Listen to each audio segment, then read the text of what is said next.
President Museveni bamanyi ebirungi n'abaana baabwe balina okusoma isobola okuddabula bonna abantu zaabwe amasanyalaze tutandike n'ekipya awo nyine bwengenda okuddamuze amasanyalaze nako kali bubi mu poliisi poliisi eri bubi ku masanyalaze bagamba mbu gajja ssaawa emu gakomawo emu kakati bwe badda kuyaka tebalowooza nti banakamanyisalinga without considering the work of these people. Tubulaba mbadde kugamba nti nga munnamawulire otuula wano n'oyogera ebizibu ebirimu abapoliisi eri abajokiraba obubi nga bagamba nti oba okuba gavumenti oli partisan naye bino ebizibu bali bannaffe anti baba poliisi tebakirizibwa anti abapoliisi tebakirizibwa kwogera ekyokujjako amasanyalaze essaawa emu ne gakomawo emu eriyo kakati abasajja abo bw'ofunye yaka bw'ofunye yaka does yaka correspond with the way the working pattern of these policemen omuserikale omupoliisi avudde ku duty essaawa bbiri kubanga ayinza okugwa kusamu nga n'emmotoka emugjayo tagiina kakati avudde ku duty essaawa mmeka bbiri avudde ku duty essaawa bbiri agenda okuddayo ewaka nga yakaavuddeko kuba yaka bamulasoninga basevinga esente zebanabba kakati the issue is awuna weetaakawo science lwaki buli muserikale tafuna kamita akakamu endipooti ye mu kifo kya yaka lwaki yaka ali centralized era sente basigala bazibba gwomanyi nti waliwo kyeke gye nalaba nga bakyali mu bumeme nga kyali UEB muyi kyeke ezo basayininga to get outstanding bills of water utilities and ki agamba you pay UEB kakati ono manager n'alowooza omukulu n'alowooza tebagenda kusasula UEB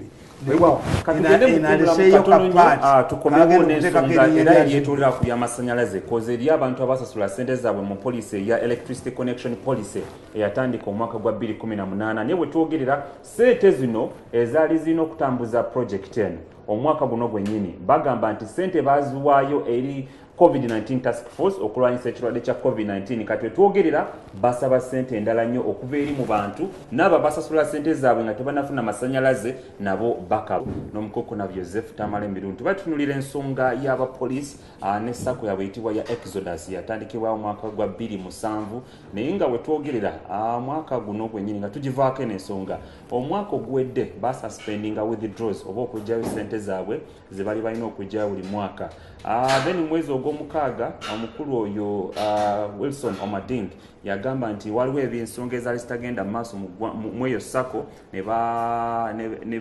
ne bacontractinga company emu ekola oba audit okuauditinga then ne bagamba ebyavaayo byonna babikwasa akakiiko ak'enjawulo mu police ne bagamba nti mu maaso awo maybe withdraws zijagenda mu maaso mukukuna Joseph Tamale Miruntu yagiconcludinze n'agamba nti President Museveni alina okuvaayo n'ateekamu ssente mu ssako eyo beerabire biri byonna ebibaddewo batandike n'ekipya kuba ssaako nnungi yajja n'ekigendererwa ekirungi tuvudde ku nsonga ya poliisi katudde ku nsonga y'amasanyalaze tukimanyi lwatu nti umeme yevunaanyizibwako okutambuza amasanyalaze mu ggwanga era mwaka gwa 2018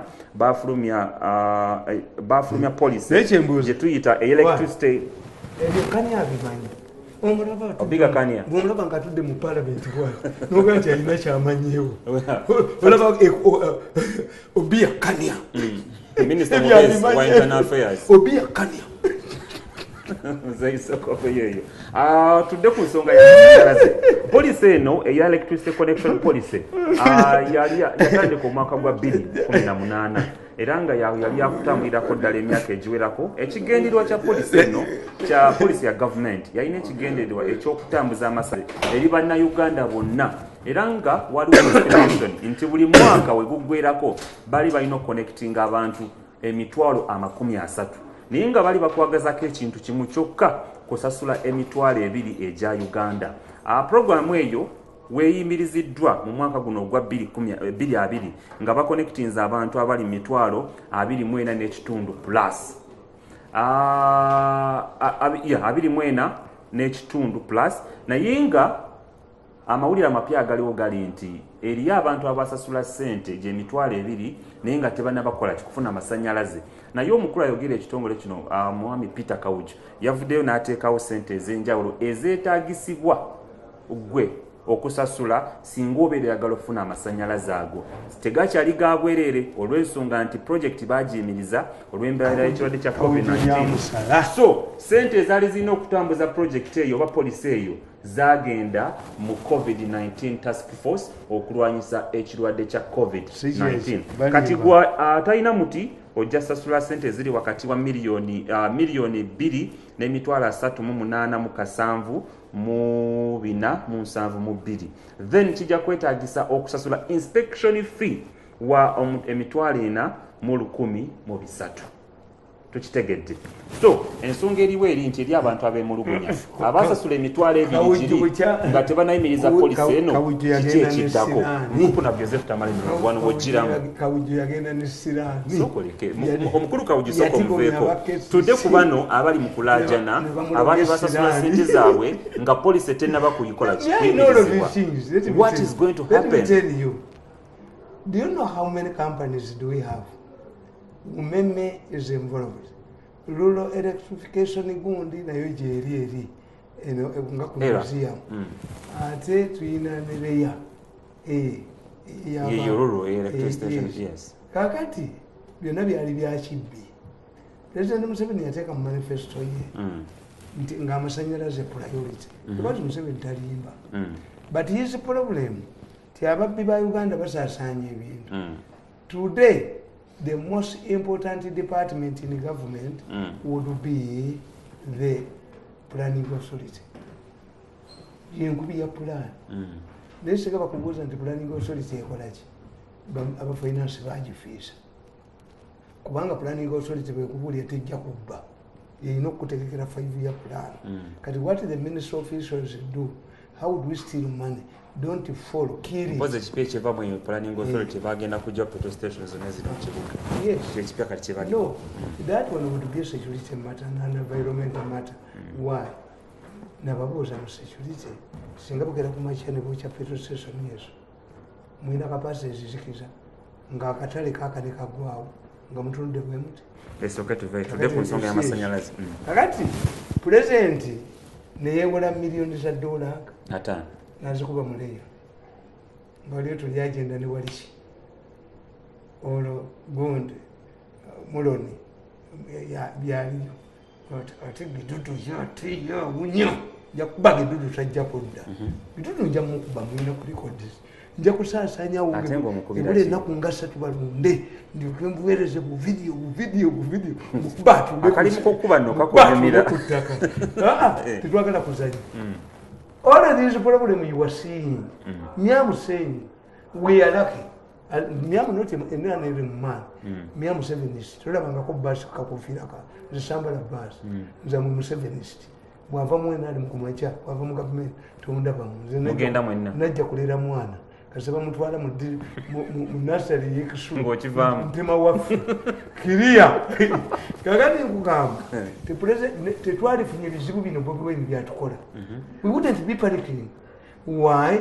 Because at this time, all of the old manifestos objectives would have been realized by now.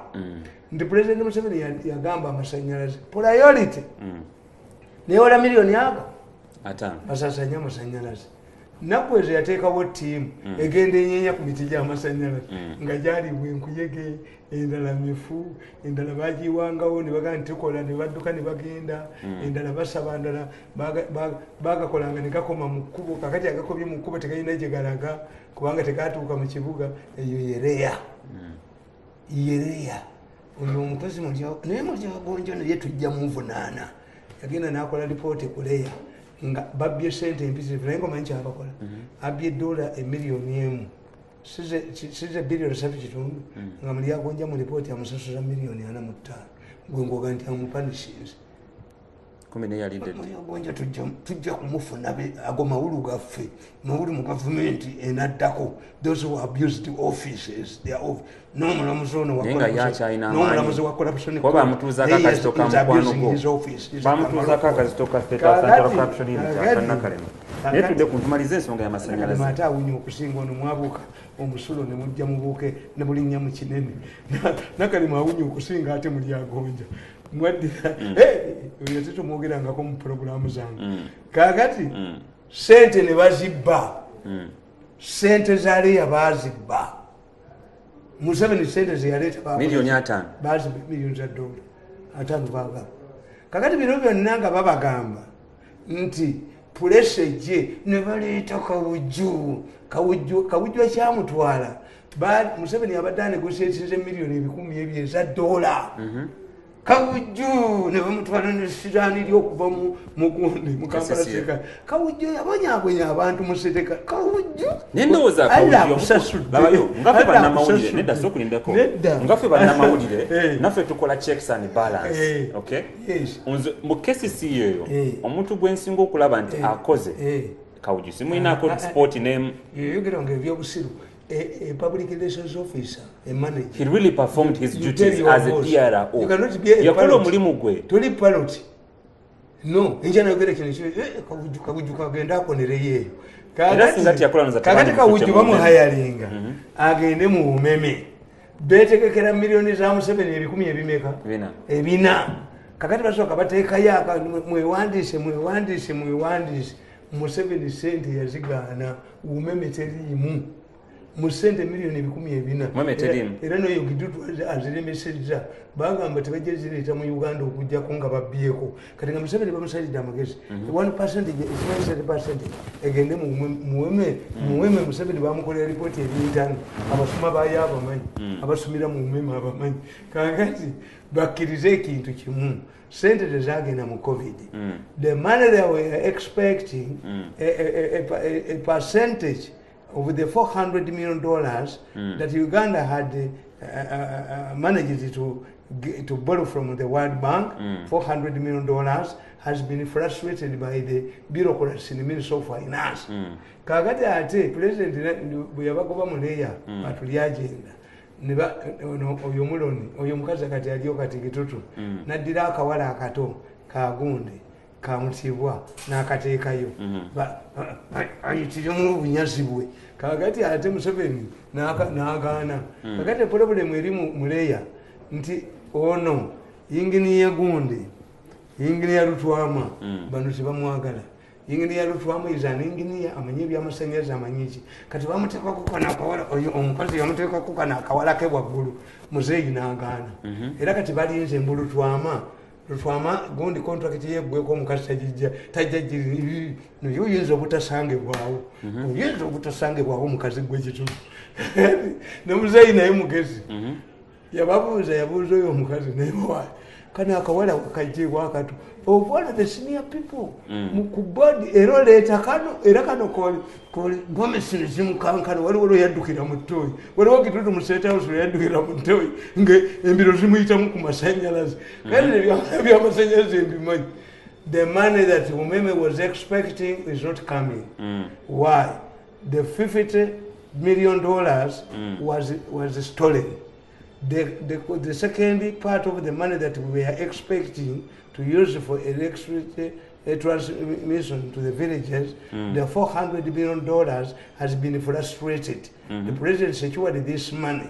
Ntizijja kumuyamba mugundi mu byalo kyembagamba nti olwaleero singa president Museveni million ekyamasannyalaze ku byalo 10,000 kyatuuka. What type of people are these? Why do you now complain about Bobby Wine? Because Bobby Wine, wherever he goes, ebizibu byawo exposes them.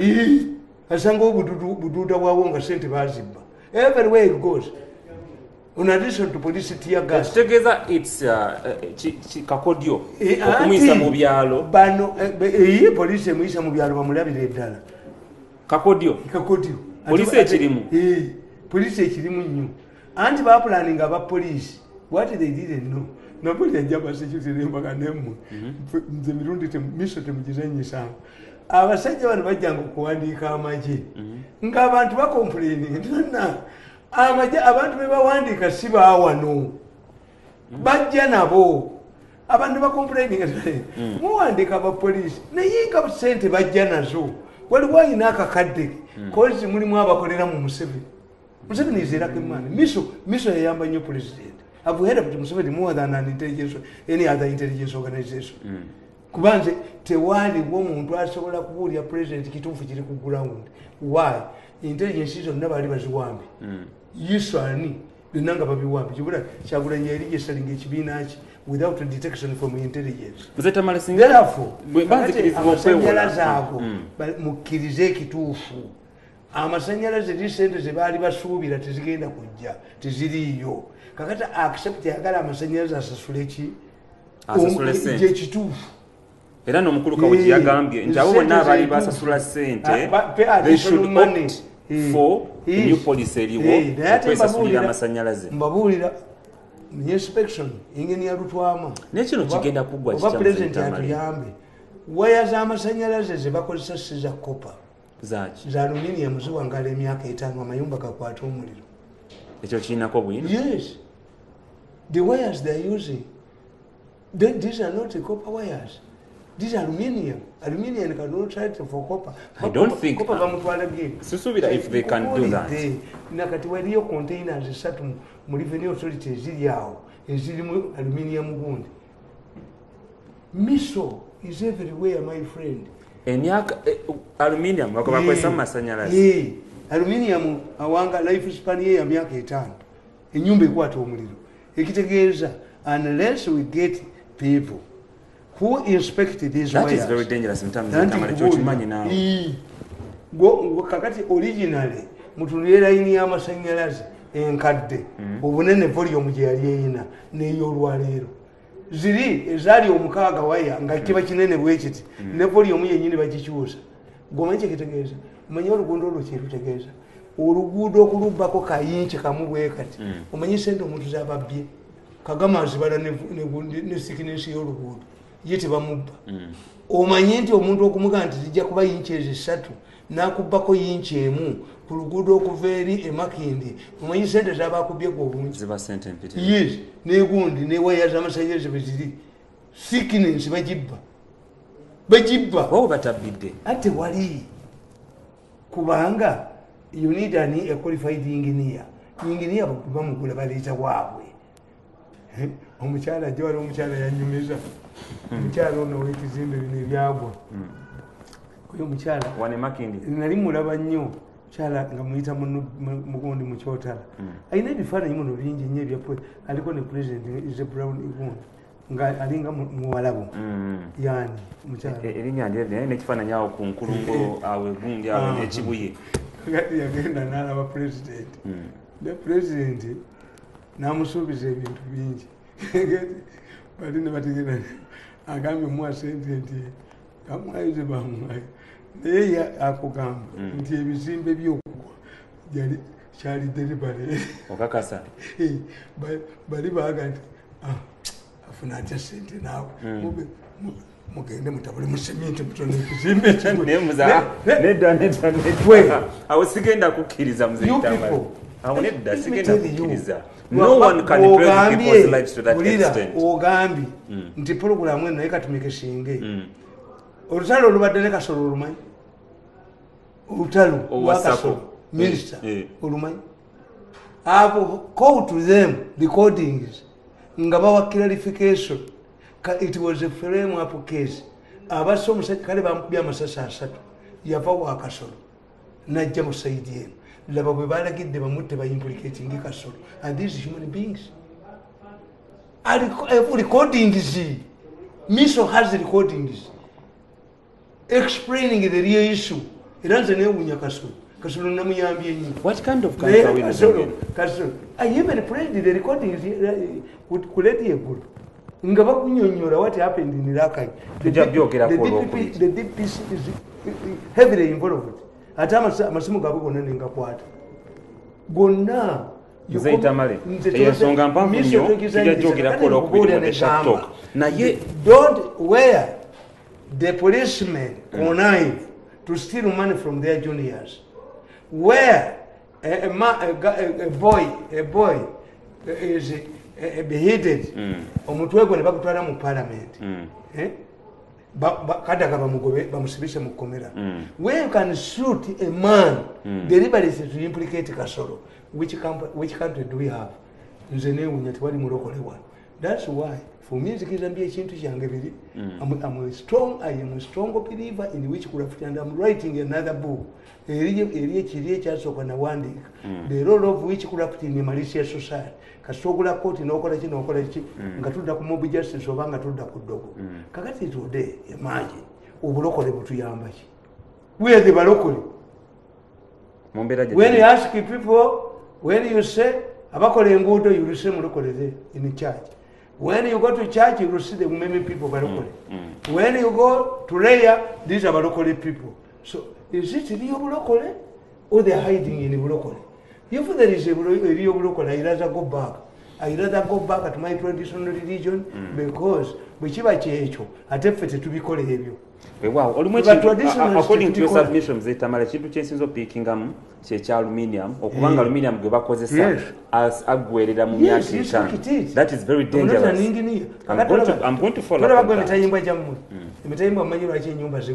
One of the explanations, one, Bazimba Manyantis again, the insolence is a slave. Bazimba Man. And the insolence here in a capacity, or capital deputies.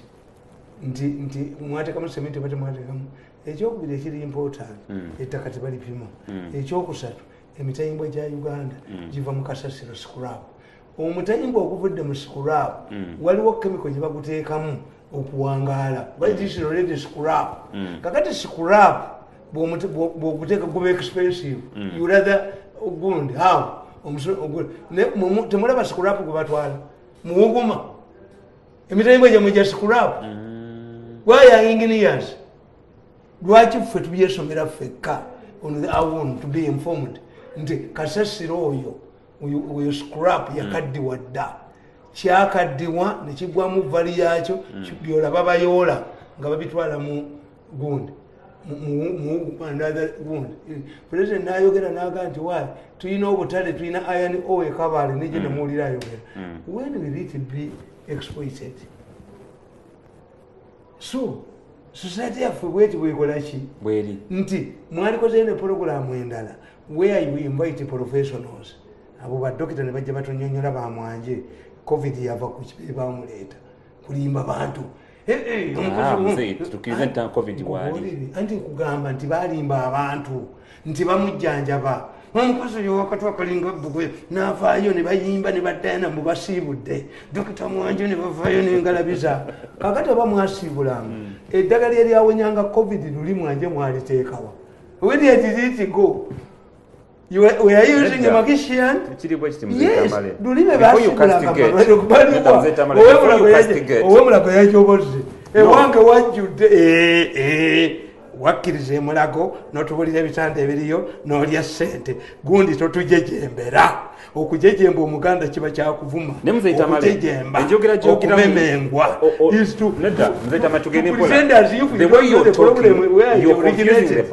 engeri gyogeramu omuntu nga gwe alina following ennene olina kukakasa abantu nti COVID-19 naye bodda mu bodda anti tuve mu engeri okastigatinga abalya ssente tukimanyi nti abantu balya ssente naye tuve mu mbeera y'okudaala mu kaseera.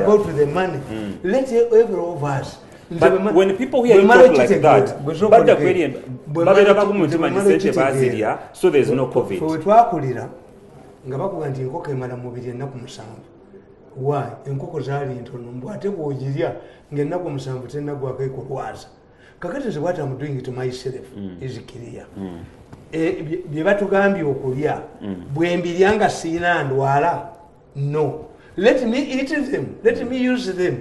Era in fact twalibadde tulina ne factory z'abantu z'ababbi nti balidde e content ey'ebintu ebyo ebiwa immunity ne tufunayo factory ebikola tujibu to schools kuba kakati muyina contradiction mwagamba COVID mungi nnyo abaana tebajja kusoma kakati bwe mumaze okubba ssente za TV ne radio kati mwagala abaana baddeyo basome public yeerabire zino ssente ze mwabba kakati ate kakati COVID yaweddewo. That's why I'm telling you, the short-term strategies. Me, I don't use short-term strategies.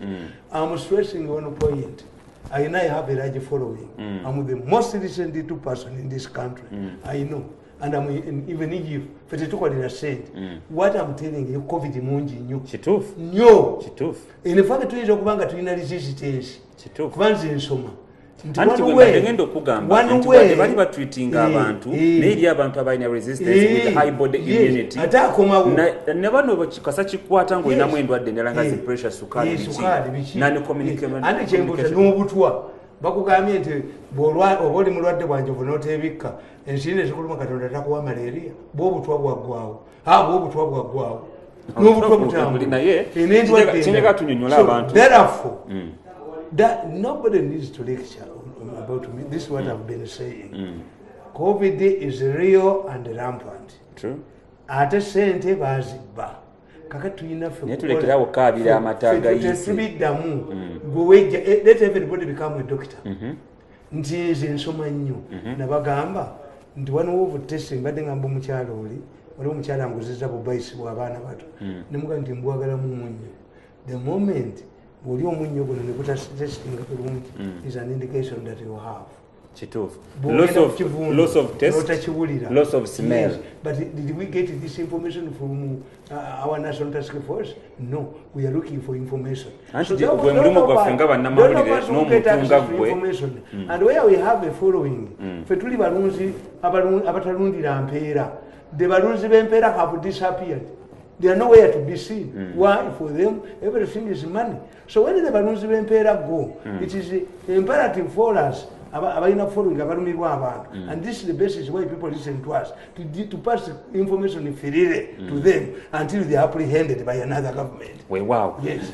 Jaden, ekizibu tukifunye ne tugenda nja kukubira essimu mu week eyo obadde yogera ku nsonga z'emmotoka ogamba wagule emmotoka n'wabaawo bitagenda bulungi ensonga tugenda kigoberera olwakadde emmotoka sebo bamanyi no zikyusa langi balina abalamuzi ne baaloola kansooke nkigoberere week ejja tujja batusobola okubanga tujja okubanga tutandikira embuga naye nga ensonga y'amasanyalaze mwabadde beemulugunya aleete 13 mbalageko babangi gwe jangu nkuwenga ekizambo kubanga olaba embuga 10 mbalageko 12 3 zokka mbalageko weewaawo wonotegeera nti mu nsi mulimu abasajja abatenza amasanyalaze abalina amaanyi 10 naye nga kufa bwe batayagala kutta tojja kufa akalanga ako tukasazeemu munaye gwe abadde yemulugunya ku nsonga y'amasanyalaze mugamba mwasasula ssente emitwalo 2 jakweri poliisi ya gavumenti mukulu Peter Kawuju ayogera ekitongole kya umeme yavudde n'agamba nti you can opt oba musobola okukola kyogenda ne poliisi empya zeewo omuli okusasula ssente osobola okuba nga ofuna amasanyalaze na era yagambye mubawandiikire basobole okuba nga babamanya bameka abasasula ssente ezo era ekiriwo kiri nti mulina osasula ssente zateereddwawo osobola okufuna amasanyalaze ekyo tukivuddeko jende nikusuubiza wiiki ejja Kawujo kamuyambeko as a mass communicator. What he should tell the people, we have now the original cost of 20,000 is no longer in force because the resources we are expecting okay, give an example. Therefore, those who cannot afford the new prices can come, we refund the money. Which means those who still capable of getting electricity under the new arrangement, nebo baganti temunyina records obubbi toyinza kutandika nti mujje tulabe no which records did you have if you had the money, got the money, what plans would you follow? Kati bagala okubba emitwalo gye n'ebiri kuba bamanyi ti many people abawayo emitwalo ebiri tebajja kujja kati Kawuju azinga nti it is up to you, we must check. No, once somebody, didn't you have a list of the would-be beneficiaries? If you had the money, the problem now is that the money they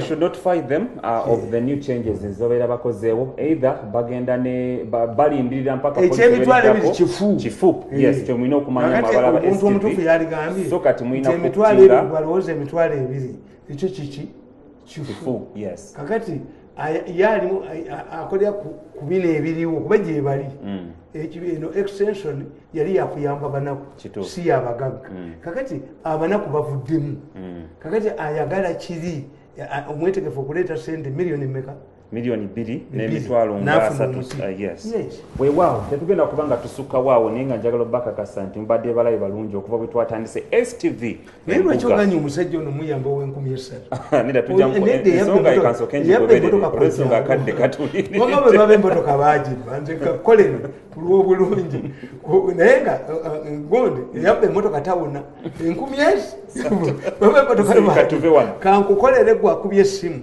mu mutima mulungi ensonga ye ngenda gigoberera genda obuza omusajja oli ow'omwana yali yeekulula nga ttimba akyekulula yali agandi muliranwa wamuloka namuwa eddagala lyabwereere y'amagi akatwito y'amagi agikasuka ebweru laba omwana akyekulula njakuddayo kati ttimba yali akuluza omwana ali amagi n'asirika n'agenda ekitanga ensi yammwe eyo ya tabu mbannaye njagala obasibwira